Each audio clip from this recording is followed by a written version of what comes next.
Okay. Okay, welcome. August 20th, 2024, Prior Lake Spring Lake Watershed District meeting on this Tuesday. And the first item on the agenda is call this meeting to order and stand for the Pledge of Allegiance.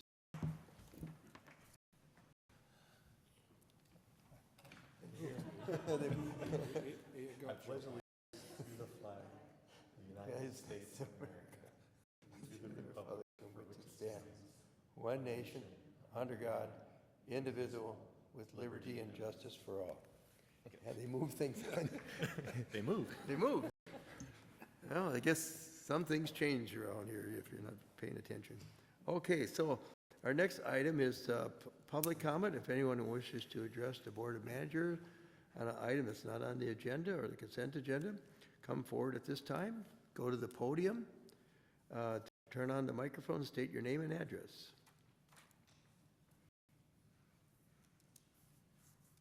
Welcome. Hi, good evening. Thank you.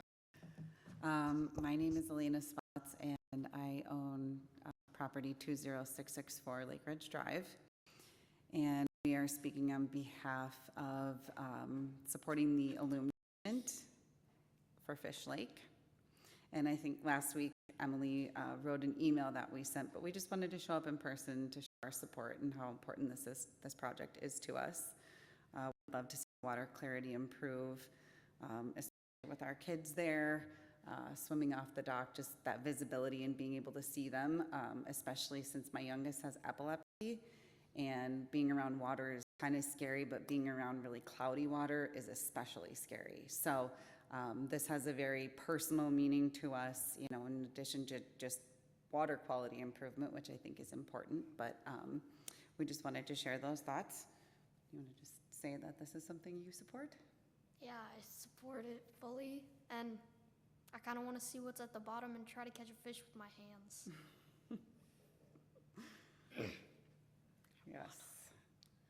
Any questions? Oh, thank you. Thank you. We appreciate that. We just wanted to have some FaceTime too, because you know that is important to show that we are here in person. Okay, we sure appreciate that. We like to have people come here. We don't get a lot of people coming here, so We can keep coming. So, yeah, and we did do a big study. Yes. I'm sure you're aware of that. Yes, we read through it. And sometimes these projects take time to get the right timing of everything. So we certainly are going to take your letter into consideration, and we're going to work towards that. Okay. But we are doing some external projects right now. I mean, to keep the phosphorus from coming in. Yes, we're aware of that. Yep. So those are things we are working on.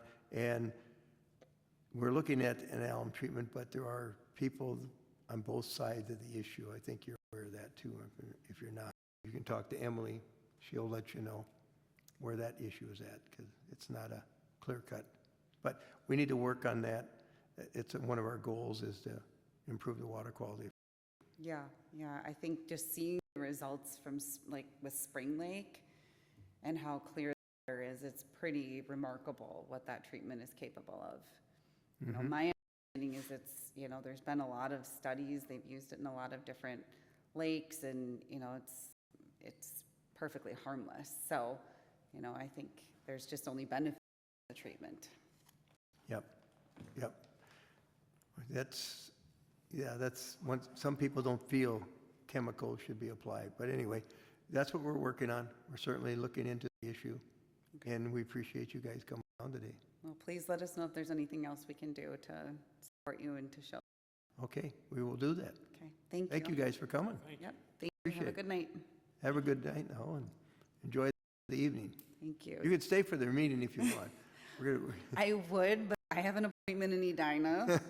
So See if we can find a seat for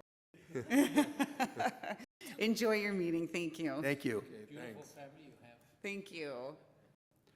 Okay, all right. So we have now 3 public hearings in a row here. The first one is in the stormwater pollution prevention plan. So I think what I need to do is have a motion to open up the public hearing? So moved. Moved by Manager Burnett, Second. second by Manager Toffenelli. In favor of opening up the public hearing, say aye. Aye. Opposed? Motion carried 4-0. Okay, is staff going to do a presentation? Manager Giese? Or Administrative Giese? Yeah, Sorry. President Loney and managers. The Prior Lake Spring Watershed District has a small municipal separate storm sewer system permit for the Prior Lake Outlet Channel, sometimes called an MS4. MS4 permittees are required to develop and implement a stormwater pollution prevention plan, also called a SWIP, to discharge pollutants from their storm sewer system to the maximum extent practical. So the SWIP must cover 6 minimum control measures: public education and outreach, public participation involvement, illicit discharge detection and elimination, construction site runoff and control, post-construction stormwater management, and pollution prevention and good housekeeping. The MPCA, through the MS4 general permit, requires that permittees annually invite members of the public to review and comment on our SWIP. So the district has chosen to hold this public meeting to meet this requirement. Public notice of this meeting has been published in the Star Tribune newspaper on July 29th and August 5th. So that is staff's report on the MS4 SWIP public hearing. Okay, is there any questions for Administrator Giese? I have just one. This is done annually. That is correct. We are required by the MPCA to do this annually. Are there, I mean, I've read these things, they're pretty extensive. Were there any changes? I mean, I couldn't from last year. We have not updated the SWIP since our initial application to the MPCA. Okay, Essentially, kind of our MS4 kind of is our SWIP. yeah, okay. All right, I'll open it up for the public. If there's anybody here who wishes to speak on this issue, word at this time. I'm not seeing any. Motion to close the public hearing. So moved. Moved by Manager Toffenelli and seconded by Manager Burnett. And all in favor of closing the public hearing, say aye. Aye. Opposed? Motion carried. There's no other action other than to have this public hearing. So we move on to the next public hearing, which is a capital improvement, Swamp Lake Iron Enhanced Sand Filter.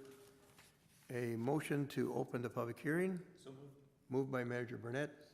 Second by Manager Toffenelli. All in favor of opening up the public hearing, say aye. Aye. Opposed? Motion carried 4-0. Turn it over to staff now to present on this swamp iron enhanced filter. Thank you. The purpose of a public hearing is required by Minnesota statute just to give public an opportunity to hear about any capital improvement project and the purpose that it serves for the district. So for the swamp iron enhanced sand filter capital improvement project, the purpose of that project would be to meet our impairment reduction goals for both Upper Pryor and Spring Lake. It would be a significant push in the direction of improving Spring Lake's impairment reduction. Although it's a larger or smaller percentage of Upper Pryor, we anticipate that this project could be the last push needed to delist Upper Pryor, so that could be exciting. So this project offers a lot of benefit for the district.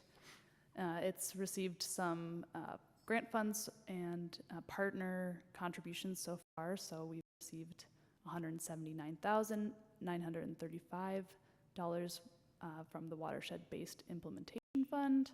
Spring Lake Township also generously contributed $2,000 to this project. Staff has applied for an additional Clean Water Fund grant that will not be announced until the end of this year, but if the necessary funds are gathered, it's expected that the design could be completed this winter and then constructed next year. We'll definitely have enough to do the design and get a good portion of construction just with what we've obtained so far. So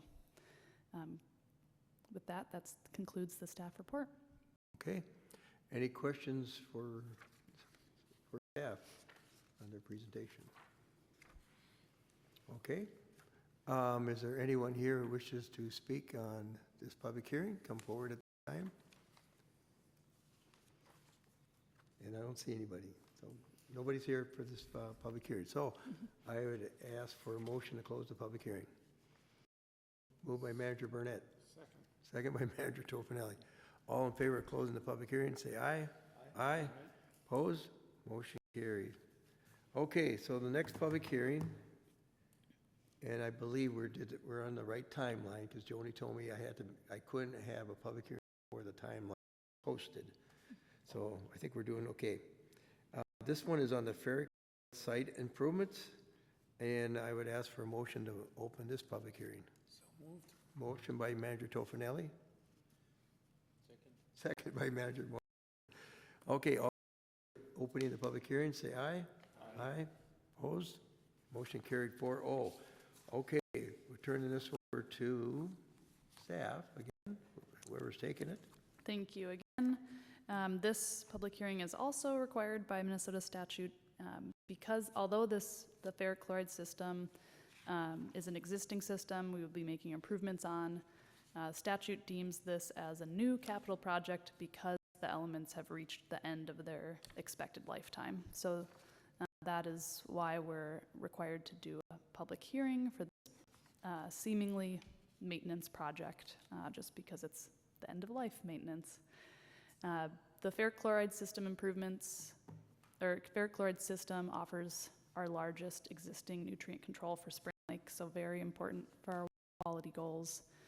The funds for those improvements are already budgeted, and we would expect to construct this fall through completion in spring of next year.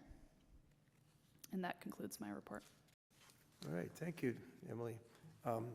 Any questions for Emily on this project? Okay. This is a public hearing. If there's anyone here who wishes to speak on this issue, come forward now. In anybody? I would ask for a motion to close the public hearing. So moved. Motion by Manager Tofinelli.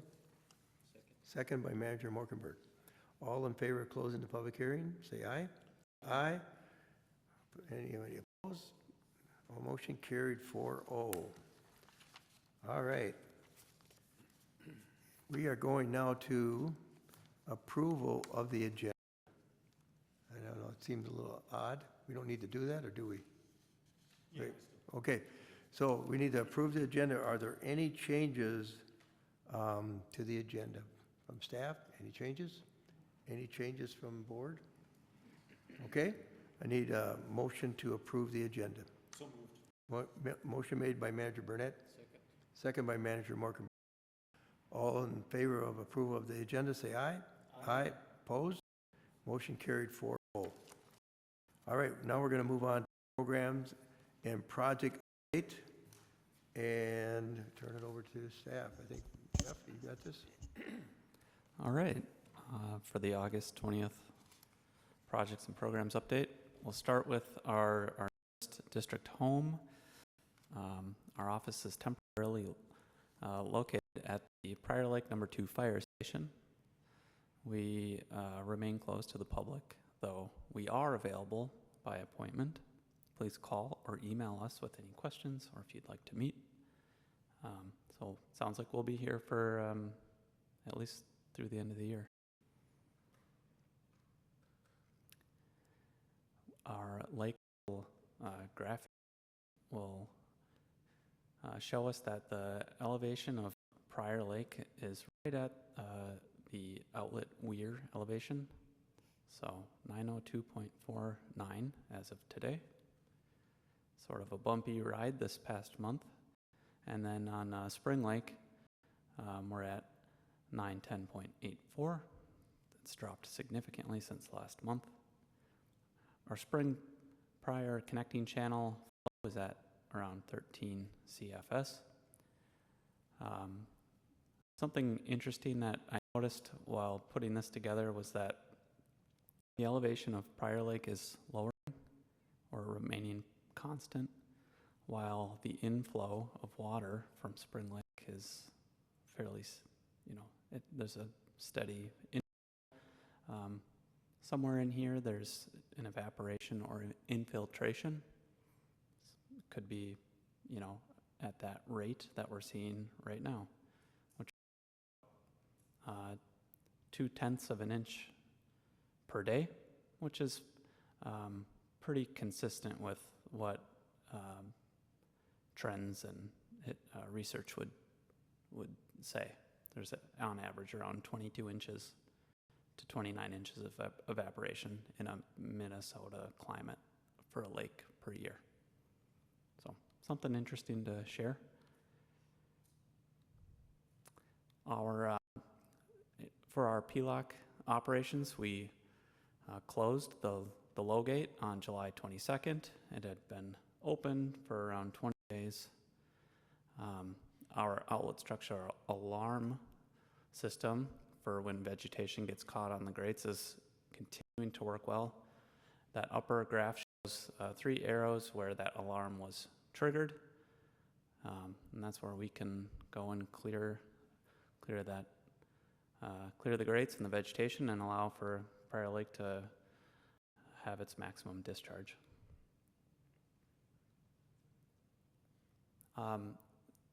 We had reports that Spring Lake had a fish kill late July. We were asked, the district was asked, what could have caused this fish kill. So I requested data from our partners at Three Rivers Parks District who we contract to collect lake water quality.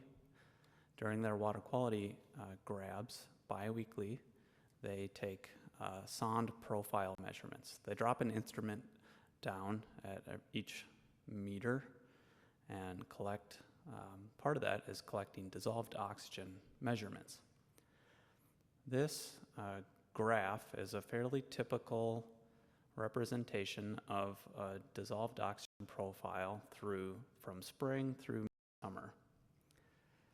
So without getting too much in the details here,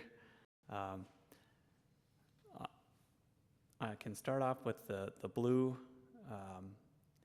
measurement taken on April 23rd. It's a consistent dissolved oxygen. If you look at that upper x-axis, it's fully saturated with dissolved oxygen all the way down to the bottom. So what causes this? Well, that's typically when lake turnover happens.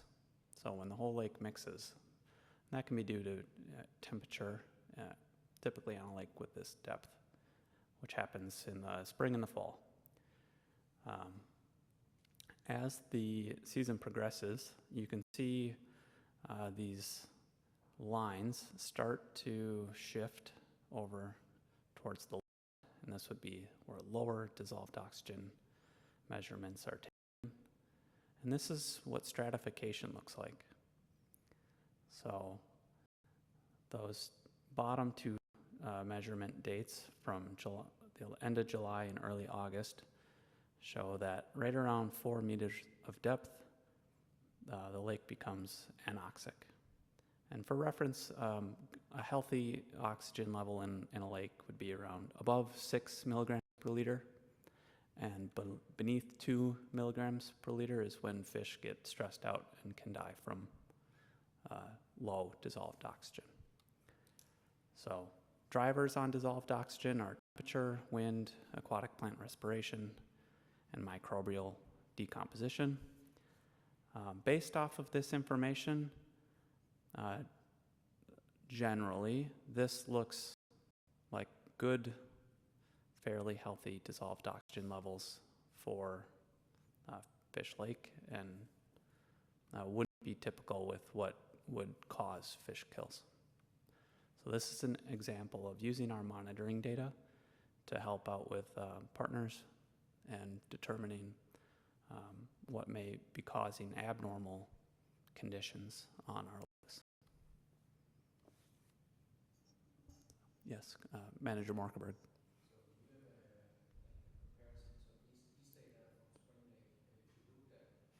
Say Upper Prior Lake and Lower Prior Lake at the same data, what would the oxygen curves look like there? Are they shifted towards the right, or are they similar? This is a pretty standard looking graph, and I would expect, I did not analyze, but expect, say, upper prior, lower, and fish to look similar to this graph. Yep, pretty representative of a standard deep lake. Yep. Moving on to carp management. So last month we saw carp moving through the outlet structure, and this was likely due to the low gate being opened.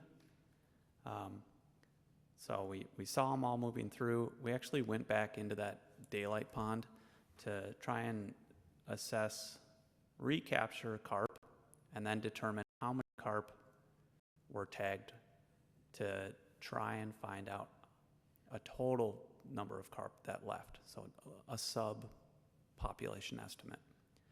So that picture on the graph shows all those cattails being knocked down. That daylight pond had been taken over by cattails, and the amount of flow going through there had basically created a channel that wiped out all the cattails. So that's from the flow getting, there'd been 4 years without flow there. And there were carp scales all over the place. So the carp were just, you could tell a lot of carp had been through there. So during our survey, we only captured 2 adult carp. Both were tagged. We also captured many around 1-year-old carp, which is unusual, and then well over 100 goldfish. So where those are coming from, we're not sure. Our public outreach here says, if you're listening out there, please don't put your goldfish in city ponds, lakes, out into the environment. They're not supposed to be there.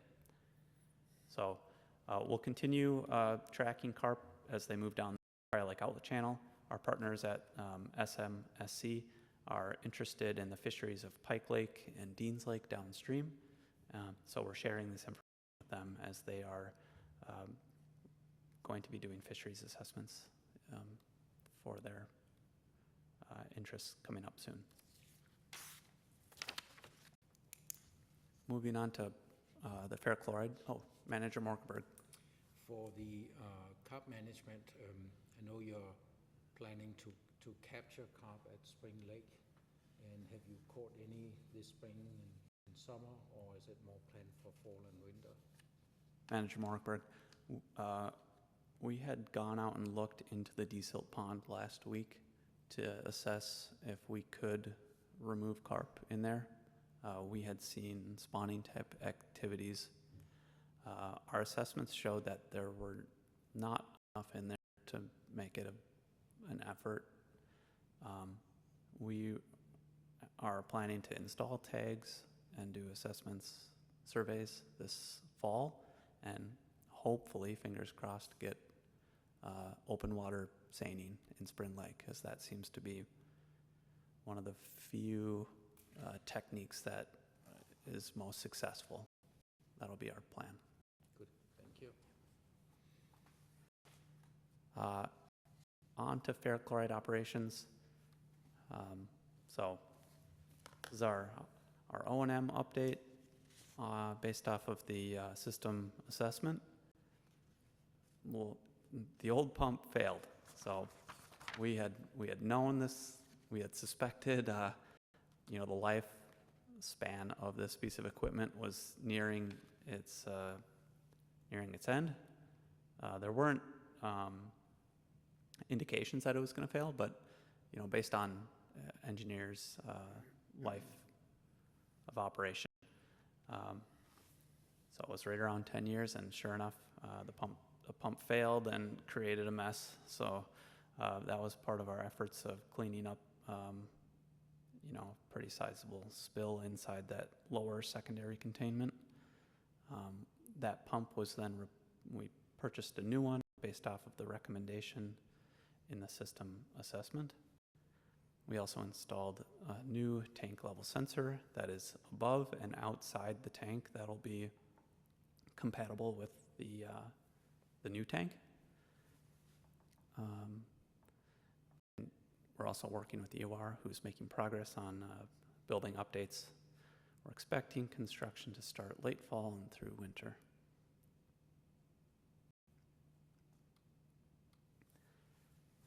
So we're also working with a reaction of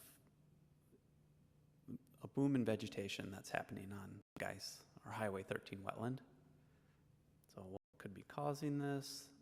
Well, we've removed the carp with the help of a few drought years. The wetland's quite shallow. You could look at this drought as, a drawdown, and when drawdowns occur, vegetation can have a greater response. So coontail is causing buildup on our carp barrier and at the weir, and is becoming just quite the nuisance. So the impacts on this, it impedes flow. It artificially raises water levels, and it can affect our dosing rate as we dose based off of the flow going over the weir, and we have that dosing rate is based off of a rating curve. So we're working with challenges on the vegetation now. So we'll continue to look into how we can potentially, work around that. But just making the managers aware that this is, a trouble that we could spend all day clearing vegetation from these grades. And I said, Emily, you got to get out here and see this firsthand. I mean, our other staff go and verify that we're not just whining about it. So that's the ferric chloride weir right now. So, we're looking at, what Joni alluded to about the budget and the Geis wetland. So the Highway 13 wetland was constructed in 1997 with 2 deeper pools. This wetland was built as a pretreatment for the ferric chloride facility. So working with EOR, we surveyed the sediment accumulation in this wetland, which had also been done previously in 2010 and 2017. So over this time span, approximately 9,500 cubic yards of sediment has accumulated in the wetland. So that's a significant amount of sediment, nearly 3 Olympic swimming pools. Thought that was a fun stat.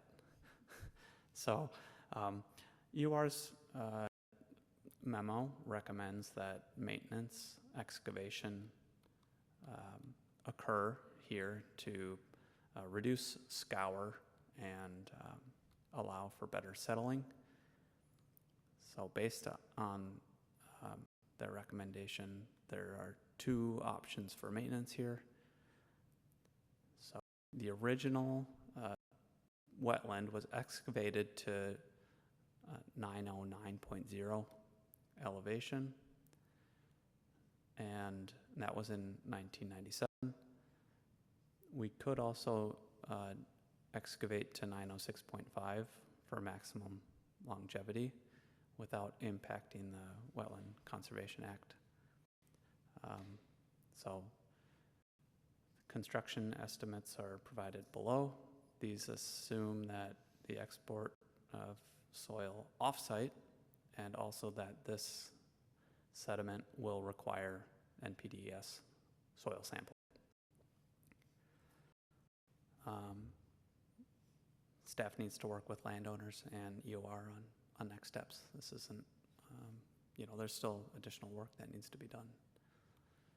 But, based off of conversations in the workshop, this is an important action item to maintain good water quality in the ferrochloride system, prevent downstream impacts to like the desilt pond and channel entering Spring Lake.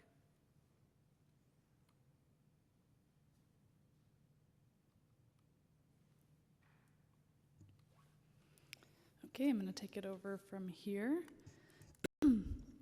And it's going to be a brief one. I'll touch on why that is this month. So I'll just touch briefly on the Buck Stream Stabilization Project, which I know we've covered a lot in the last couple months, give you some updates on where that is. We have signed a contract with Geomorphic Restoration for the construction of the site. They have a couple other projects and will be requesting a change order to push the timeline back slightly. We're still confident that that timeline will allow us to complete it within the grant requirements. It'll also be advantageous to tie up a few paperwork items before that time. One of the paperwork items that is complete is we have landowner agreements secured. The bank consent and non-disturbance forms are in process. Over halfway through with that, and the new updated schedule is that we would begin construction in late September. So still looking really good and excited to start this project. And that's my only project update today, and I just wanted to give you a brief explanation of why that is so short. The map on the left shows where I was yesterday. I didn't fly in until 7:30 this morning. The building on the right is the center of the native village of Kuktovik, which is where I finished a trip, which was in the Arctic National Wildlife Refuge.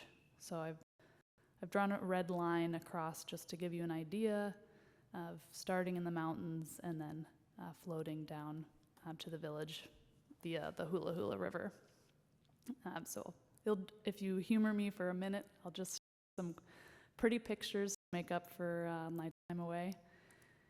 But in summary, this trip was about 80 miles of hiking, 60 miles of rafting. We did 2 mountain passes. The panorama on the top is from the most aggressive one. And this wildlife refuge has no trails, so it's all route finding by yourself.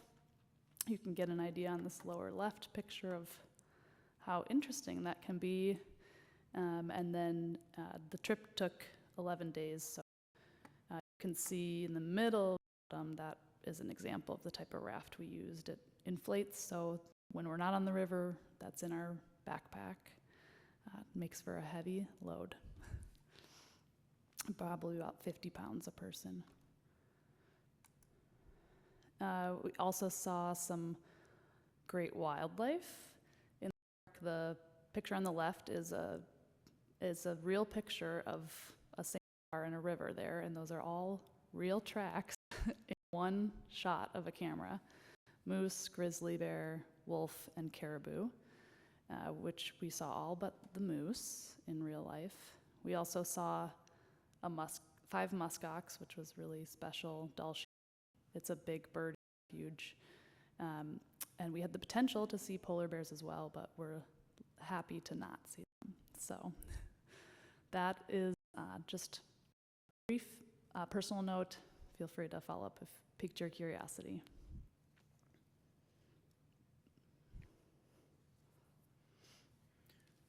Okay, any questions?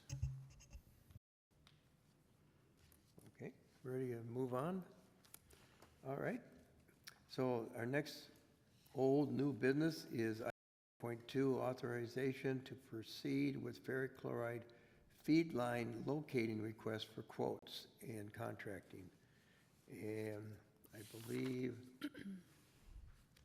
let's see, I don't know if, Emily, are you going to take that? Okay. That's correct.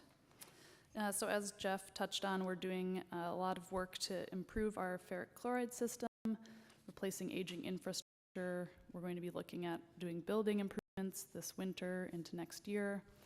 And as a part of that work, one item that staff is seeking authorization for and would recommend is to identify where the ferric chloride feed line is. That's the pipe that the chemical travels into the injection point.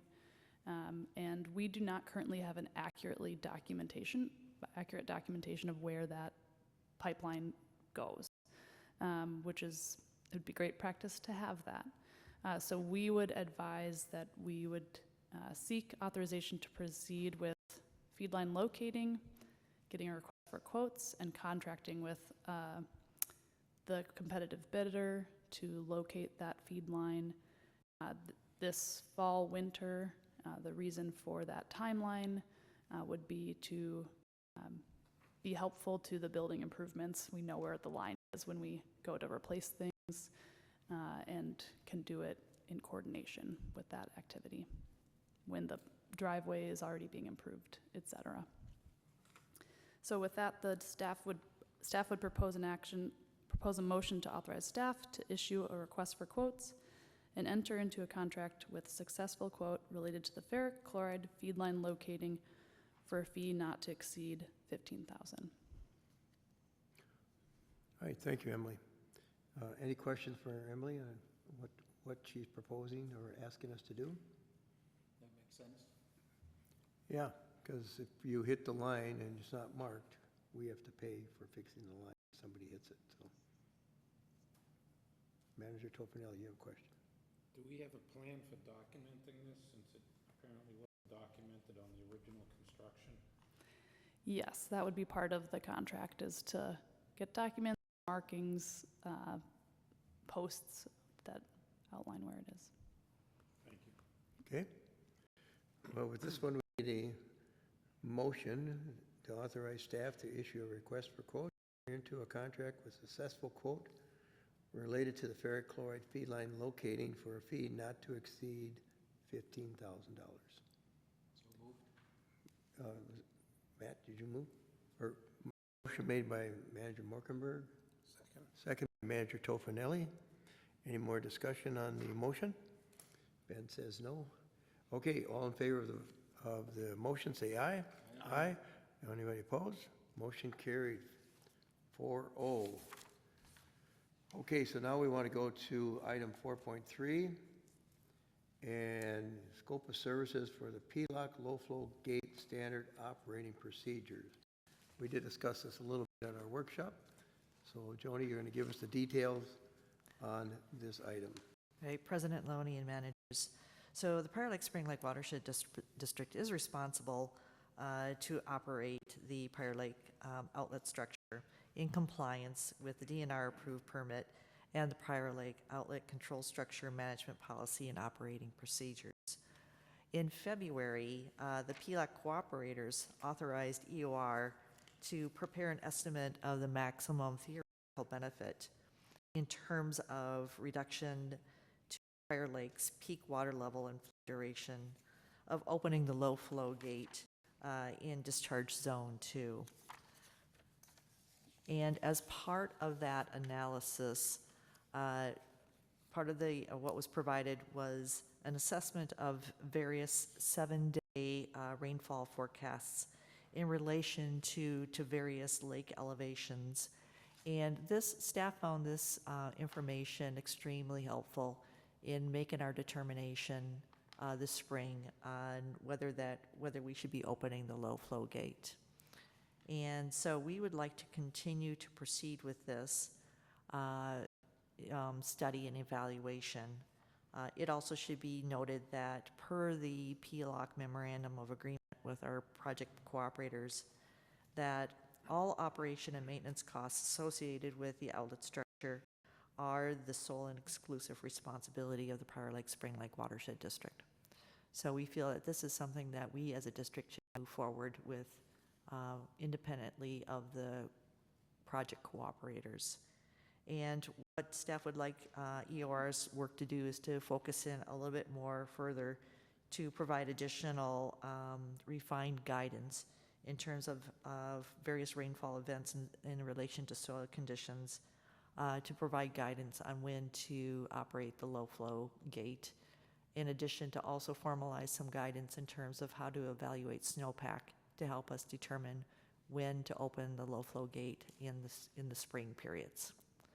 So in your packet is a proposed scope of services to provide this guidance.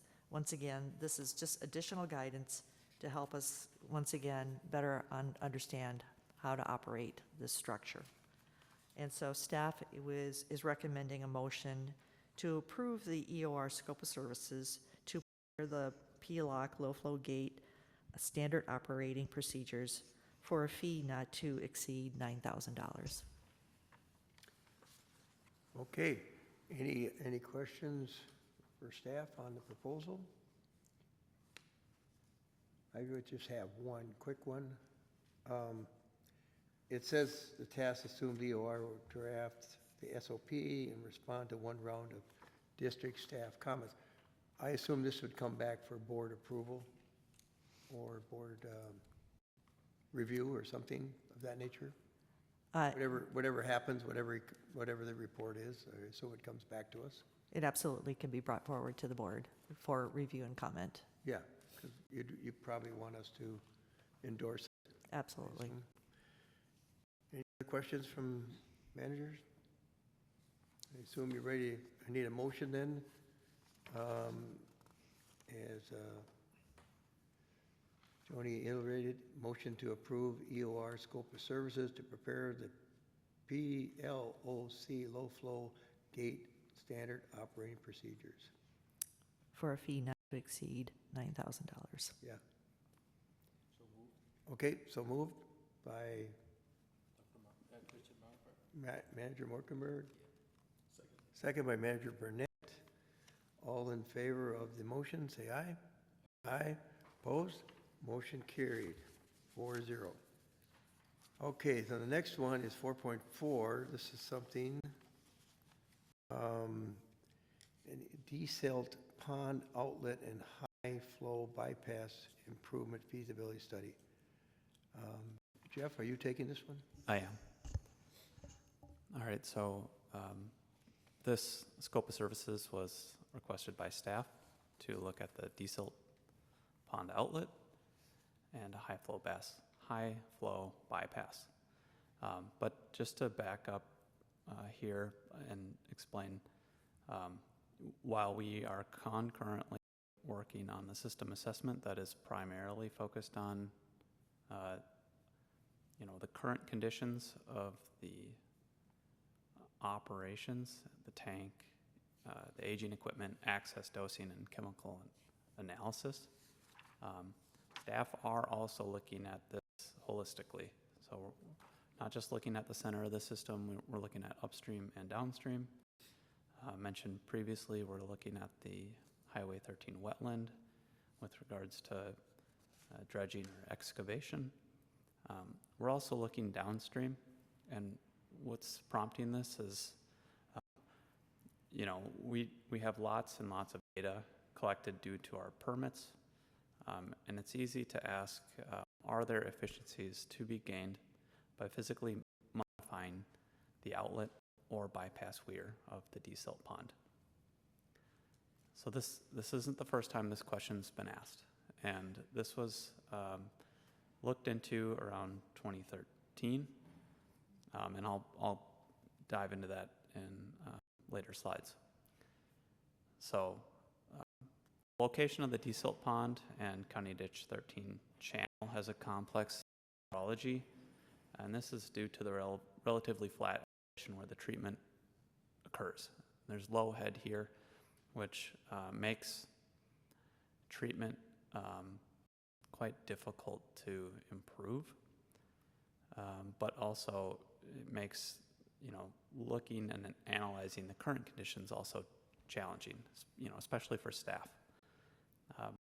So when the system's operating, bypass at the weir, this bypass weir, occurs when flow is greater than 30 fps. So is there a way to decrease bypass and increase treatment capacity? The desilt pond outlet has also been an area of question. It's essentially a naturalized outlet, sort of rubble. I'm not sure when this was last improved or if it was ever improved.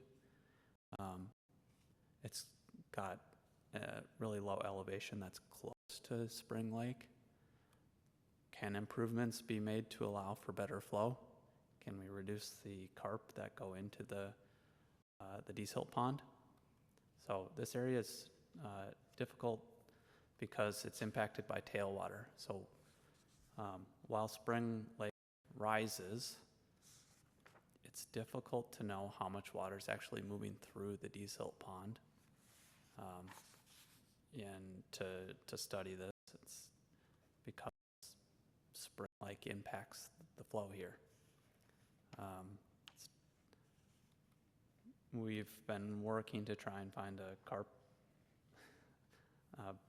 barrier, so to speak, for probably close to 10 years here. The thought here is if an improvement to the outlet could be made, let's just make it adaptable to, some sort of modification. The primary source of review for this, or need for review, is to look at if there are efficiencies to be made with regards to phosphorus reduction. So can treatment capacity and efficiency be improved?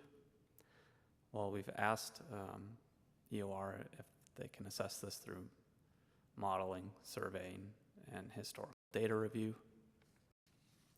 The elevation of Spring Lake level complicates analysis due to hydraulics and tailwater. Like mentioned, we have, due to our MPCA permits, we have a very strict and detailed data sets, but we do question, if we're making this analysis, if we're analyzing all of our removal efficiencies correctly. We've been questioning this for quite a while. We know that there's an improvement. We just don't know if these numbers are how accurate they are because of the complex conditions. So in this scope of work, EOR is tasked with assessing performance and treatment capacity, understanding the complex hydrology modeling, evaluate if bypass can be reduced, decrease resuspension. So this would help, if possible, decrease suspension due to carp activity and improve monitoring capabilities.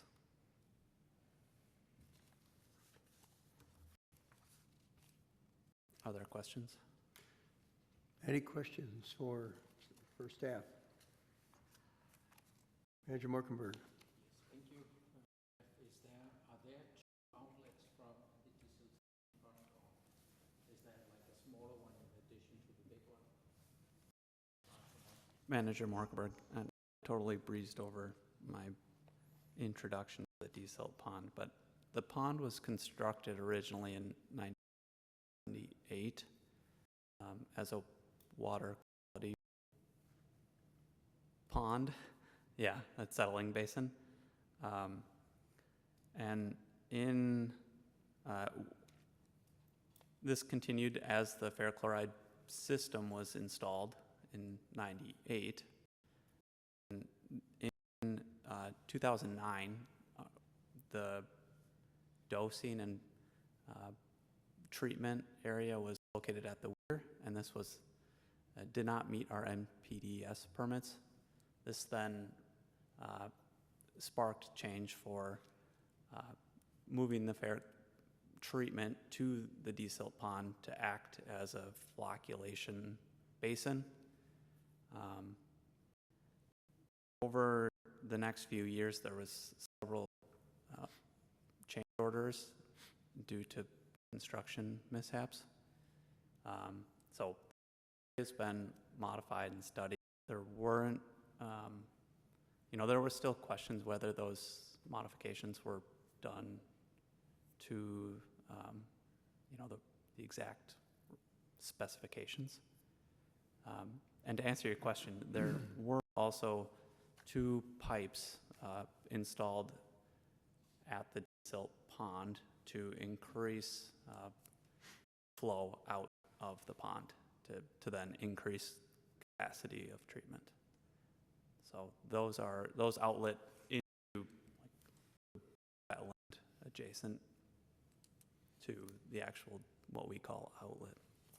And so my question is, do we know if those additional outlets are functioning now, and can they be improved? So another question is, can they be improved as well?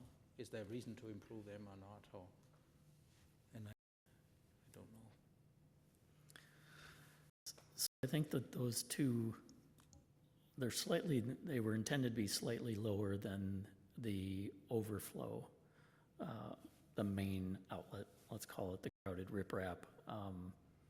And I think it was around 2005 that those were installed. And the idea was to just provide a different, at the time, outlet for low flows through the system than the primary open channel. In theory, providing a different place for treated water to get out. One of them doesn't even daylight one of the outlets. It goes to like a drain field in the cattail wetlands, and then the one closest, the east side, daylights to open water on the down. So for sure that the eastern or the middle of the 3, unless something's happened, I've seen it function, and you could see through at low water times the pipe. The other one would have to be out there during flow and physically see that, and that will certainly be part of the investigation. And if you so choose to move forward with this, first step really would be assess performance and make a decision on are you satisfied with that performance of the existing system, or do you want to proceed with assessing? And then in that too would be the assessment of options. So the memo that we wrote up for the scope of work contemplated a wider outlet of that overflow, so you had more capacity at low elevations. It could be a smoother material. It could be additional smaller pipes as well. So that will be, the thing hasn't really happened too far on that, but would be something that can be undertaken in task 2. If you choose to move forward. Thank you. Carl, when you talked about investigating options, but yet you have a statement here, outlet modification options will be constrained by avoidance of DNR, no rise. What does that actually mean?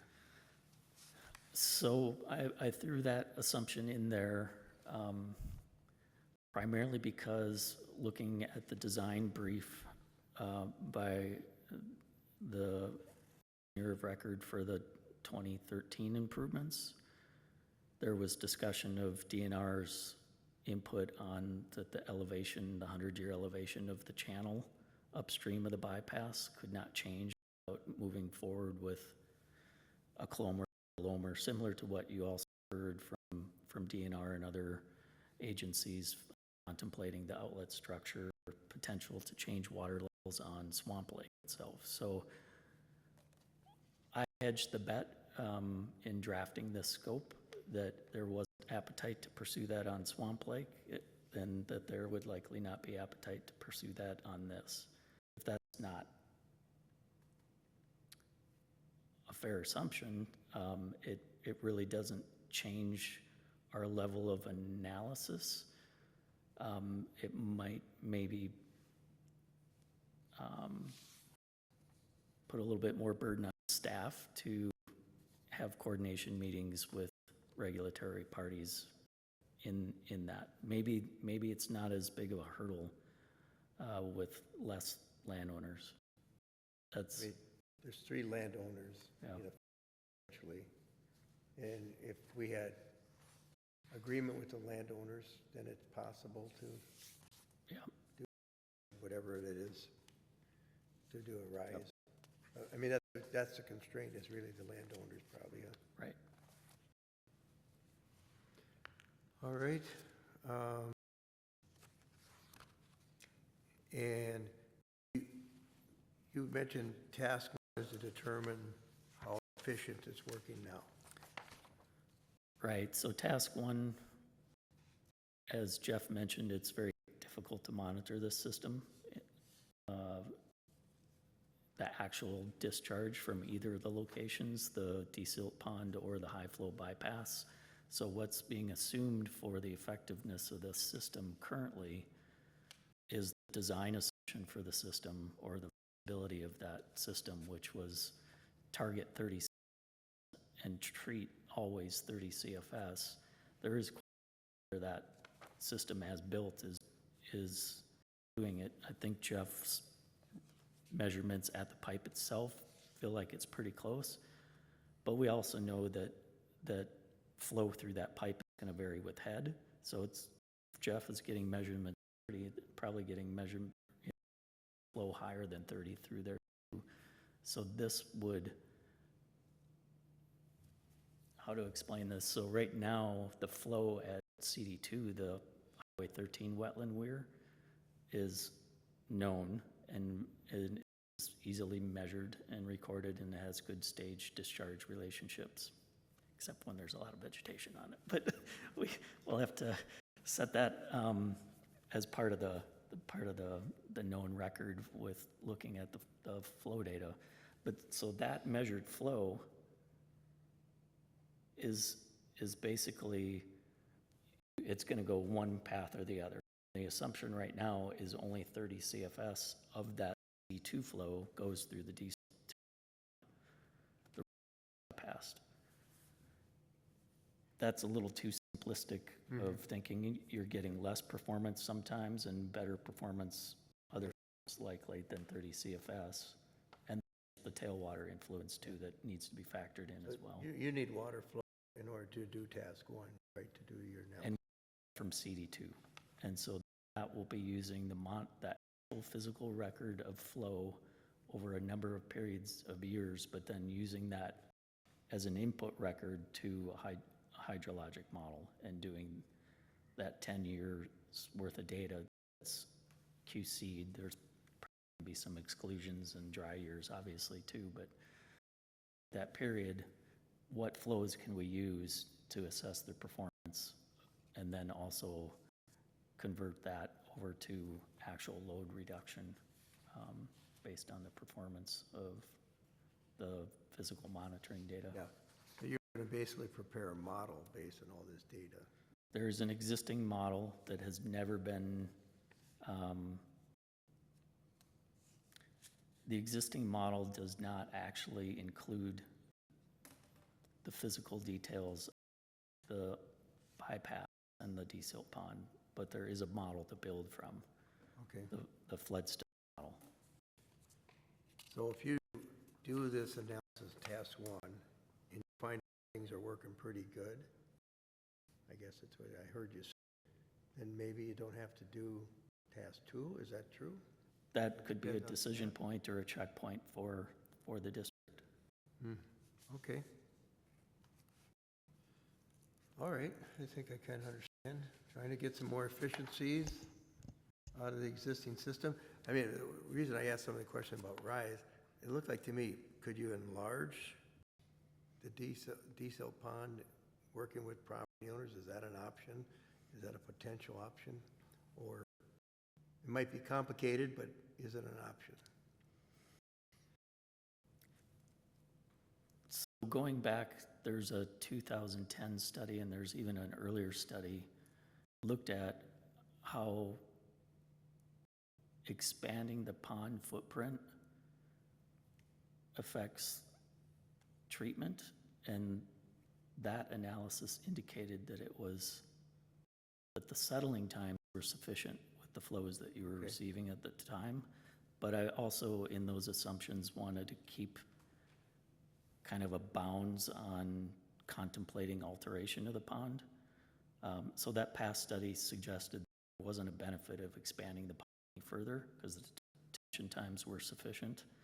But in any of the outlet modifications that may be contemplated part of need to keep in mind you got to maintain those settling rates. So that was another assumption that I kind of put the bounds on going too far with like, oh, let's just open this wide up and get a lot more flow through. We still need those settling times. One other question I have, because ice wetland and the settlement in there, this must have quite a bit of sediment too. Does this have to be cleaned out at some point? I have to defer to Jeff because I'm not up to date on any. And 2012 was the last time the pond was maintained, but we do keep track of where that accumulation is, and I think this year we're set to have a more professional survey of the accumulation. And much of that sediment must have phosphorus, right?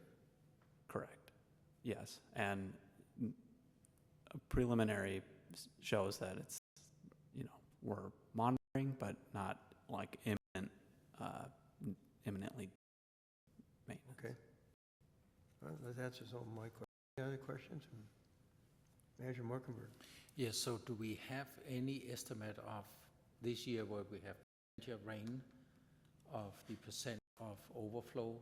Like, is the overflow 10% or is it 80%? Just roughly speaking. We have that information at the end of the year. Bring it sooner, certainly. We have not pulled this year's information. Okay. But typically we had seen on an average year, 10% based off of what our assumptions were.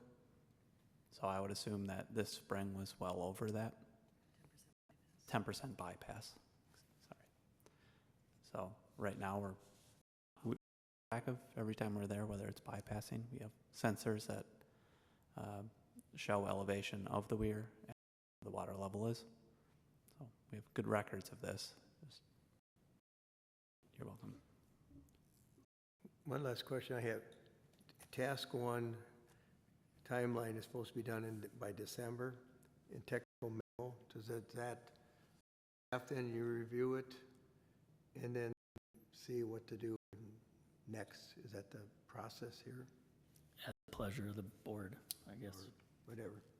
Or does that report come back to us at some point, or what's this going to go?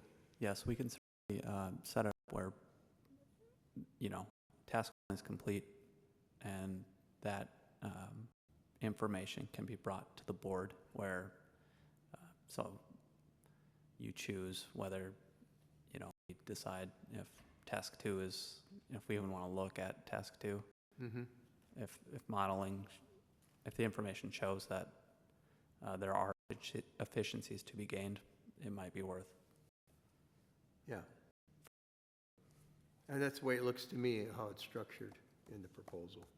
Yeah, we can we can add that to our proposed action if you move forward. Okay. Any other questions, discussion, or you need a motion? We're going to move on this item here. One more. Go ahead. So for this, do we have, can we come up with some specific questions for the feasibility studies that, or like say, our goal is to study this and this and this, so we know what we are looking for and why we are looking for it? Or is that something that becomes more clear when you do a feasibility study? I'll take a stab at that, and maybe Jeff has something to add. In terms of my understanding of staff request, it's really those three main points. It's assess the system, report back on its performance, number one. And then for potential improvements, it's to decrease bypass, i.e. increase treatment with ferric chloride, minimize resuspension,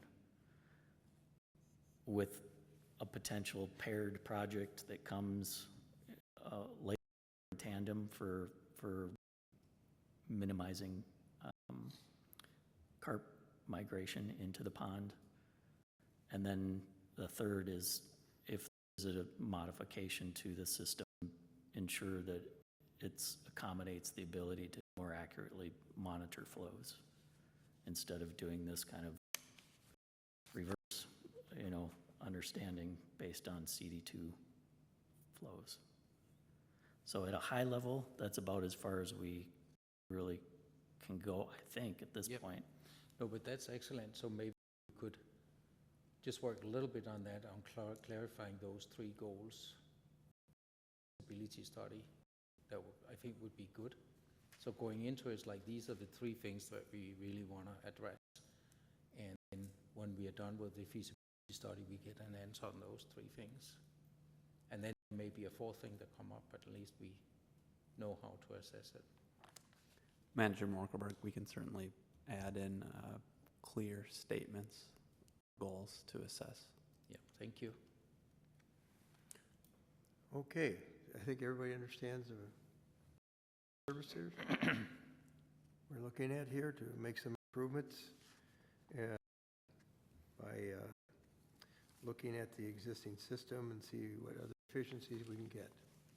So the motion here is to approve the EOR for the desal pond in high flow bypass improvement study.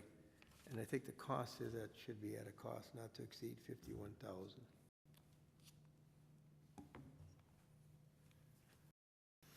Just to understand, we were not going to approve the 51, we were going to approve this task 1 approval, then would lead to task 2.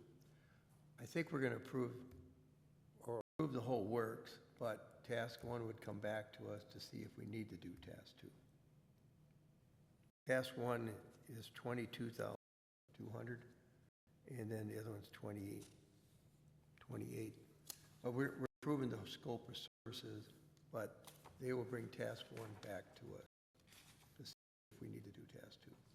Get the opportunity to terminate after task 1. I think we get a chance to review that report.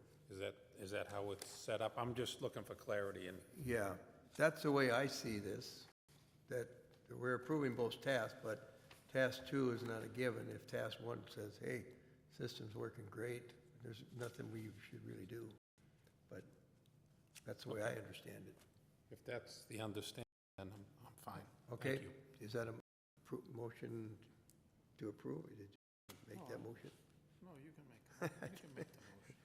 I don't think I can as the chair. I suppose I could. Well, I just stated the motion. Okay. So the motion would be to approve the OR scope of services for the desal pond and high flow bypass improvement feasibility study and cost not to exceed $1,000. With the consensus here that task 1 would be brought back to the board to see if we need to do task 2. So moved by Manager Tofinelli. Second. Second by Manager Burnett. Any more discussion on the motion? Any more discussion? And I assume you're ready to vote. All in favor, say aye. Aye. Opposed? Motion carried. 4-0. Okay. We're at the treasurer's report now with Manager Morkenberg. Thank you, President, managers, and staff. So overall, we are in good standing, and the expenditures, as you can see, are starting to increase. We expect this time of year. The district typically expends more funds in the summer months, and it's related to like boat inspection, aquatic vegetation management, the iron chloride operations, and I think this year have been more intense than in other years. Carp management and our monitoring activities. And many of these expenses will just keep triggering in through the year and even at the beginning of next year. The cash flow, as if you look at the cash flow chart, that has been updated as Giese reported last time, so it now goes into the first 6 months of 2025, and that's going to help us also as we continue to refine our 2025 budget. The cost analysis chart, which is the last one in your handout, again you can see the different areas of expenditures, and EOR, which we very much appreciate your help, is probably our highest paid consultant, but you also do a lot of work for us, so thank you. We add 68,000 to EOR so far this year here. And overall, our consultant fees are in alignment with our activities, district activities. And I think that concludes my report. Any questions? Any questions for Manager Morkenberg on the Treasurer's report? Looks like we're... Thank you. Yeah. The numbers keep looking good, so thank you for doing that. Okay, so we are now at the consent agenda. Is considered one item of business, routine administrative items not requiring discussions. An item can be removed from consent agenda at the request of a board member, staff member, or member of the audience. Please state which items you would wish to move for separate discussion. I would like to remove 6.7 from consent. Is there anybody else have any items you want to take off?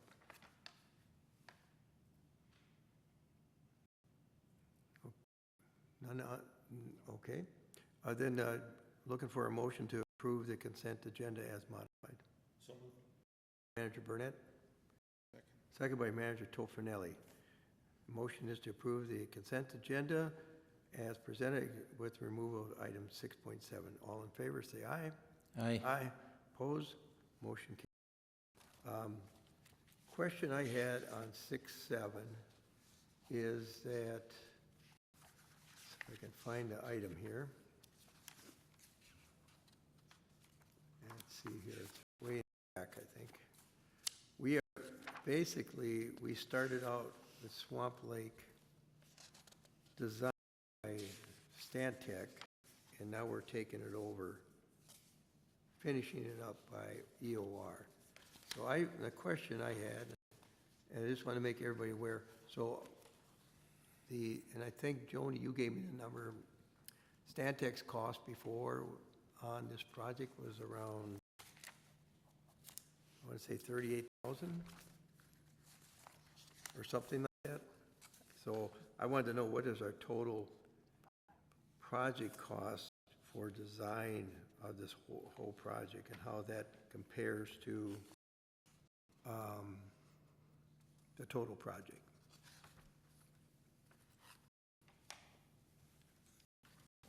I think you gave me Stantec's cost initially was 44,000, so now we're only expended 35,000.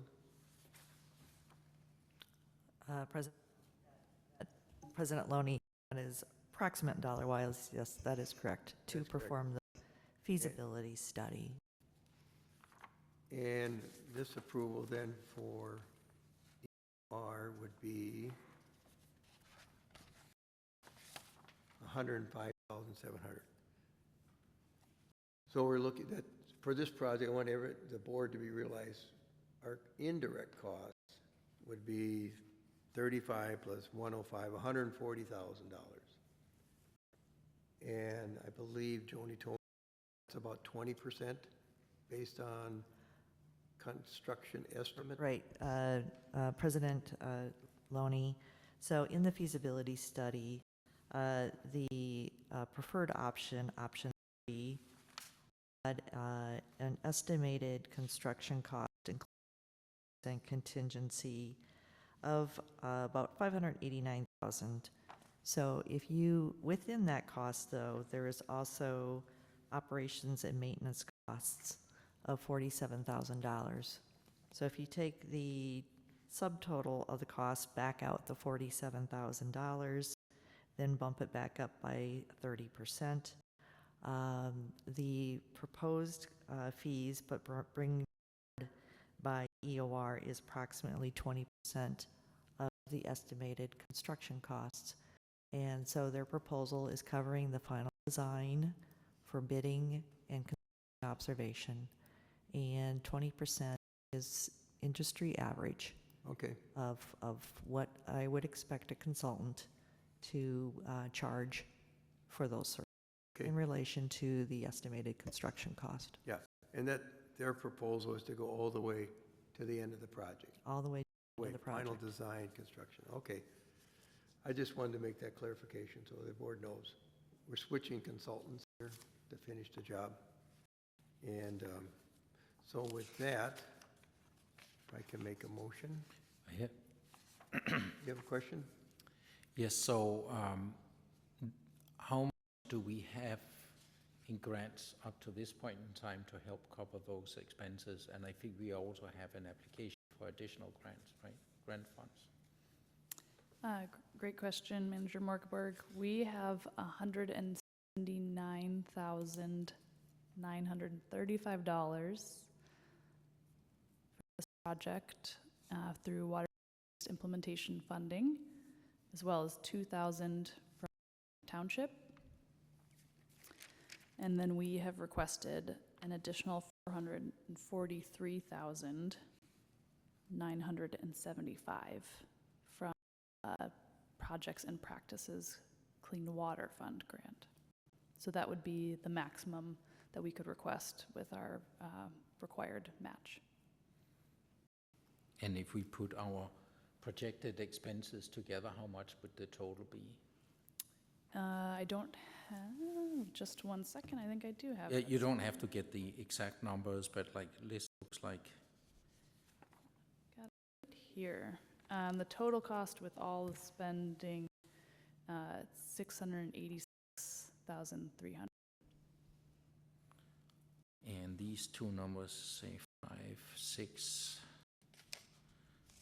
So we are, if we were successful in getting this last grant, no, by December, we would have like, I don't know, maybe 50,000 to pay in addition. Correct. If we don't get that grant, we would be down, we would have 500 to cover. Correct. And that could either be included in our budget, we could pause the design and apply again. We could be awarded partially through that grant fund. So there's a lot of unknowns in that. Yep. Thank you for applying for that grant. Good. We've received encouraging feedback from Bowser on that grant. They have said it will be competitive, but we have a competitive application as well. Good. Thank you. Manager Tofinelli. Is there a reason, is there a reason we jumped consultants midstream? Is that typical, or I'm not used to that part? I would say it's atypical. Our experience with Stantec, the lead staff for this feasibility study, didn't have as much experience with this type of project. There were a couple instances where we needed to use EOR to check the work. We've had really good working transparent relationship with Stantec and have communicated other areas with more expertise of this that we want to maintain a diverse engineering consultant pool and work with them on, but we felt that we are more confident in EOR's experience in an iron enhanced sand filter and wanted to proceed with them. Thank you. Okay. And I guess that answers questions. So I need a motion to approve the EOR scope of service for Swamp Lake Iron Hands Sand Filter Final Design and Construction Management. Moved by Manager Tofinelli. Second. Second by Manager Burnett. Anybody, any more discussion on the motion? Not seeing or hearing any. All in favor of the motion, say aye. Aye. Any opposed? Motion carried 4-0.